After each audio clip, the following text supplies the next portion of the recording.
भाग 7। आपके अवचेतन मन की चमत्कारी शक्तियां। आपके अवचेतन मन की शक्तियां अपार हैं। वो आपको प्रेरणा देता है, आपका मार्गदर्शन करता है और आपके स्मृतियों के भंडार से नामों, तथ्यों, दृश्यों को लाकर आपके सामने उजागर करता है। आपके अवचेतन ने ही आपके दिल की धड़कन शुरू की। वो आपके रक्त संचार को नियंत्रित करता है और आपके भोजन को हजम कर उसके निर्गम को संचालित करता है।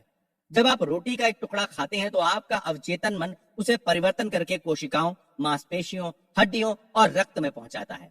ये ऐसी जटिल प्रक्रिया है जो दुनिया के बड़े से बड़े समझदार इंसान की पहुंच से बाहर है। आपका अवचेतन मन आपके शरीर की सभी महत्वपूर्ण क्रियाओं और कार्यों को नियंत्रित करता है और सभी समस्याओं का उत्तर भी जानता है। आपका अवचेतन मन कभी सोता नहीं, कभी आराम नहीं करता। वो हर दम काम पर लगा रहता है। आप अपने अवचेतन मन की चमत्कारी शक्तियों को जानने के लिए अपने अवचेतन मन को सोने से पहले सीधे शब्दों में बताएं कि आप एक विशेष काम करना चाहते हैं। आपको जानकर प्रसन्नता होगी, आपके अंदर की शक्तियां काम पर लग जाएंगी और आपको इच्छित परिणाम मिल जाएंगे। अवचेतन मन में उस शक्ति और विवेक का माध्यम मौजूद है जो आपको सर्वशक्तिमान या उस महाशक्ति से संपर्क कराती है जो इस जगत को चलायमान रखती है, सभी ग्रहों को उनकी परिधि पर बनाए रखती है और सूर्य को प्रकाश देती है। आपका अवचेतन मन आपके आदर्शों, अभिलाषाओं और परोपकारी मांगों का माध्यम है। अवचेतन मन के माध्यम से ही शेक्सपियर महान सत्य की कल्पना कर पाए जो आम आदमी की नजर से तब तक छिपा रहा था। अवचेतन मन के माध्यम से महान ग्रीक शिल्पकार फिदियस संगमरमर और कांसे पर सौंदर्य एक संगति को शिल्प में प्रस्तुत कर सके। इसी के कारण इटालियन चित्रकार राफेल मेडोना का चित्र बना पाए और लुडविग वॉन बीथोवन सुरीला संगीत दे पाए। सन 1955 में मैंने भारत के ऋषिकेश में स्थित योगा फॉरेस्ट यूनिवर्सिटी में एक व्याख्यान दिया था। वहां मेरी भेंट बंबई से आए एक युवा सर्जन से हुई। उन्होंने एक स्कॉट सर्जन जेम्स एस्डेल के बारे में बताया, जिन्होंने आधुनिक प्रकार के एनेस्थीसिया के आविष्कार से पूर्व बंगाल में काम किया था। सन 1843 से लेकर 1846 तक यानी 3 वर्षों में डॉक्टर जेम्स एस्डेल ने सभी प्रकार के लगभग 400 बड़े ऑपरेशन किए, जिनमें अंगभंग, ट्यूमर को हटाना, कैंसर आदि के अलावा आंख, कान और गले के ऑपरेशन भी शामिल थे। वे सभी ऑपरेशन मानसिक एनेस्थीसिया में किए गए।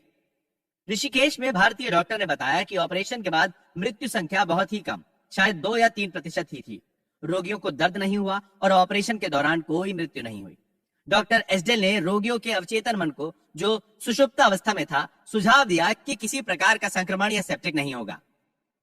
आपको याद रखना चाहिए, ये लुई पाश्चर और जोसेफ लिस्टर के इजाद से पहले की बात है, जिसमें उन्होंने पहली बार बैक्टीरिया जनित बीमारी और उसके संक्रमण के खतरे के बारे में चेतावनी दी थी।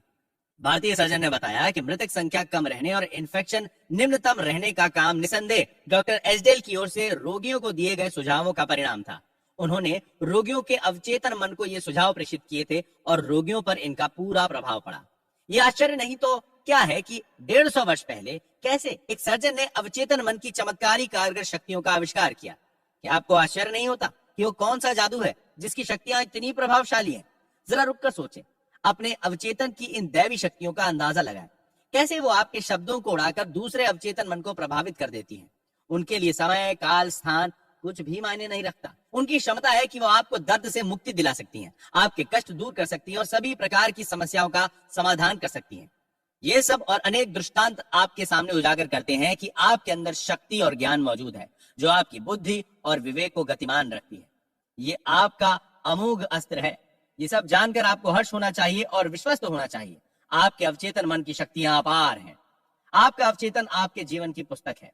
जो विचार, आस्थाएं, विचारधाराएं, नियम, सिद्धांत और मत आप अपने अवचेतन मन में लिखते हैं, अंकित करते हैं या सुझाव देते हैं, वे परिस्थितियों, दशाओं और घटनाओं के आकार में आपके समक्ष प्रदर्शित हो जाते हैं। आप जो अंदर जाकर लिखते हैं वो बाहर अनुभव के रूप में आपको मिल जाता है। आपके जीवन के 2 पहलू हैं, उद्देश्य सूचक और विषय सूचक, दृश्य और अदृश्य, विचार और साकार। आपका मस्तिष्क आपके विचार प्राप्त करता है जो आपके चेतन तार्किक मन का अंग है। जब आपका चेतन या उद्देशक सूचक मन विचार को पूर्णतः स्वीकार कर लेता है, वो उसे शौर्य नेटवर्क में भेजता है जो आपके मन का मस्तिष्क है, जहां मासल बनकर वो आपके अनुभव में परिवर्तित हो जाता है। जैसा कि पहले कहा जा चुका है कि आपका अवचेतन मन विवाद नहीं कर सकता, वो वही करता है जिसे आप उस पर लिख देते हैं। वो आपका निर्णय या आपके चेतन मन के निर्णय को अंतिम मान लेता है। यही कारण है कि आप हमेशा अपने जीवन की पुस्तक में लिख रहे हैं, क्योंकि आपके विचार आपके अनुभव बनते जा रहे हैं। अमेरिका के प्रसिद्ध लेखक राल्फ वॉल्डो एमर्सन ने कहा है, व्यक्ति वही है जो वो दिन भर सोचता है। आपके अवचेतन पर जो अंकित होता है वो अभिव्यक्त हो जाता है। अमेरिकी मनोविज्ञान के पितामह विलियम जेम्स ने कहा है कि दुनिया को हिलाने की शक्ति आपके अवचेतन मन में है। आपका अवचेतन मन वो अद्भुत वस्तु है जिसके पास अनंत ज्ञान और असीमित विवेक है। इसका पोषण करने वाला एक छिपा हुआ झरना है जिसे जीवन का सिद्धांत कहते हैं। जो कुछ आप अवचेतन मन पर अंकित करते हैं, अवचेतन मन उसे पूरा करने के लिए जमीन आसमान एक कर देता है। इसीलिए आपको इसमें सही और सकारात्मक विचार अंकित करने चाहिए। दुनिया में इतनी अशांति और दुख है क्योंकि लोग अपने चेतन और अवचेतन मन के आदान प्रदान को नहीं समझते। जब ये दोनों मिलकर और सहमत होकर पूर्ण शांति में आपस से तालमेल में काम करते हैं तो आपको स्वास्थ्य, खुशी और आनंद प्राप्त होता है। जब चेतन और अवचेतन मिलकर सौहार्द पूर्वक शांति से काम करते हैं तो कोई अनबन नहीं होती, कोई बीमारी नहीं होती। हेरमेस की मजार को बड़ी उम्मीदों और चमत्कार की आशा से खोदा गया था क्योंकि लोगों को विश्वास था कि उसमें सदियों के महान रहस्य छुपे होंगे। किंतु रहस्य जैसा अंदर था वैसा ही बाहर था, वैसा ही नीचे था। दूसरे शब्दों में, आपके अवचेतन मन में जो अंकित है वही आकाश पर अंकित है। इसी सत्य का उपदेश मोसेस, जीसस, बुद्ध, जोरास्तर और हर युग के महान ऋषि मुनियों ने दिया है। जो भी सत्य आप विषय के अनुरूप स्वीकार करते हैं वो परिस्थितियां, अनुभवों और धारणाओं में मूर्त रूप में प्रकट होता है। शांति और उद्गारों का संतुलन होना चाहिए। जैसा परलोक में है वैसा ही पृथ्वी में है। जैसे परलोक यानी आपके मन में है, वैसे ही पृथ्वी यानी आपके शरीर और उसके आसपास के वातावरण में है। यही जीवन का सबसे बड़ा नियम है। आप प्रकृति के संपूर्ण क्षेत्र में कर्म और उसके फल का नियम पाएंगे। इन दोनों का संतुलन होना चाहिए, तब जाकर सौहार्द और सामंजस्य बनता है। आप इस जीवन में इसीलिए आए हैं ताकि आपके भीतर जीवन का नियम आप में एक लय और मृदुलता से समावेश होता रहे। जितना आए उतना जाए, दोनों बराबर हैं। अंकन और अभिव्यक्ति बराबर होनी चाहिए। अपनी सारी निराशा आपके अपूर्ण विचारों के कारण है जो पूरे नहीं हो पाए। यदि आप नकारात्मक, विध्वंसात्मक और दूषित रूप से सोचते हैं तो ऐसे विचार विनाशकारी भावनाओं को जन्म देंगे जो बाहर जाकर रूप धारण करेंगे। ऐसी भावनाएं चूंकि नकारात्मक हैं, इसीलिए उनका रूप आघात, हृदय की बीमारी, तनाव और परेशानियां होती हैं। अब ये बताएं कि आपका अपने बारे में क्या विचार या एहसास है। आपका प्रत्येक अंग ये बता रहा है। आप अपनी जीवन शक्ति, आपका शरीर, आर्थिक स्तर, आपके दोस्त, सामाजिक स्तर, ये सब मिलाकर आप अपने व्यक्तित्व की छवि को देखते हैं। इसका सही अर्थ यह है कि आपके अवचेतन मन में जो अंकित है वही जीवन में अभिव्यक्त होता है। नकारात्मक विचार जो हम पाले रहते हैं वो हमें क्षति पहुंचाते हैं। कितनी बार आपने क्रोधित होकर, डरकर, ईर्ष्या करके या बदले की भावना रखकर अपने को नुकसान पहुंचाया है। ये जहरीले विचार हैं जो आपके मन में अड्डा जमा लेते हैं। जन्म से आपके अंदर ये विचार नहीं थे। अपने अवचेतन मन को जीवन देने वाले विचारों से भरें। इससे क्या होगा कि जो आपके नकारात्मक जहरीले विचार जो अड्डा जमाए बैठे हैं वे अंततः हमेशा के लिए बाहर निकल जाएंगे। इसके लिए आपको सतत प्रयास करना होगा। अवचेतन त्वचा रोग का उपचार करता है। इस संबंध में एक व्यक्तिगत उदाहरण उचित होगा जो ये साबित कर देगा कि अवचेतन मन में वास्तव में उपचार करने की शक्ति होती है। लगभग 40 साल पहले मुझे त्वचा रोग हो गया था जिसे मैंने अपने अवचेतन मन की उपचार करने की शक्ति से ठीक कर लिया। मेरा रोग बढ़ गया था। मेडिकल उपचार असफल हो चुका था और रोग बढ़ता जा रहा था। गिरजाघर के पादरी ने, जिसे मनोविज्ञान का गहन अध्ययन था, बाइबल की 139वीं आयत का गूढ़ अर्थ समझाया। वो आयत इस प्रकार है। अपनी पुस्तक में मेरे सभी सदस्यों के नाम लिखे हैं जिन्हें आप ही ने बनाया, जबकि पहले यहाँ कुछ भी नहीं था। उसने इस आयत की व्याख्या करते हुए बताया कि यहाँ पुस्तक का अर्थ मेरा अवचेतन मन है जिसने शरीर के सभी अंगों को अदृश्य कोशिका से बनाया और गढ़ा है। उसने ये भी बताया कि जैसे अवचेतन मन ने मेरे शरीर के अंगों को बनाया वैसे ही वो उपलब्ध प्रक्रिया से दोबारा उन्हें गढ़कर उपचार भी कर सकता है।